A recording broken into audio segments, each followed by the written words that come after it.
Oui, vous l'avez dit, depuis 2016, le Sénégal a toujours la note de 45 sur 100. 2017-2018, la même chose. Donc, avec l'indice de perception de la corruption, si le pays n'a pas obtenu une moyenne de 50 sur 100, on dit que ce pays-là est dans la zone rouge. Et fondamentalement, après diagnostic, on s'est rendu compte que cette situation du Sénégal est due principalement à un affaiblissement réel de la volonté politique de lutter contre la corruption, mais également une mal gouvernance, une mauvaise gouvernance, je veux dire. Une mauvaise gouvernance qui est actée par la culture de l'impunité au niveau du Sénégal. Ce qui se manifeste par surtout le refus de certains corps de contrôle à publier les rapports, à savoir la Cour des comptes et l'Inspection générale d'État. Je peux vous dire que pour la Cour des comptes, ces rapports 2015, 2016, 2017 et 2018 sont déjà finis, terminés, bouclés. Et la question qu'on se pose, c'est quelle est la contrainte législative qui fait que la Cour des comptes refuse de publier ces différents rapports qu'il doit aux Sénégalais sur la gestion financière, mais également sur le patrimoine de l'État.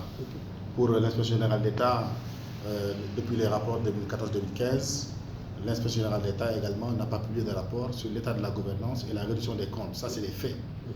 Maintenant, en face à ces faits, on se rend compte également qu'il y a une inertie du président de la République face à ces refus des corps de contrôle de publier les rapports, mais également on se rend compte qu'il y a une inertie ou bien une action de protection du chef de l'État en faveur de certains membres du gouvernement.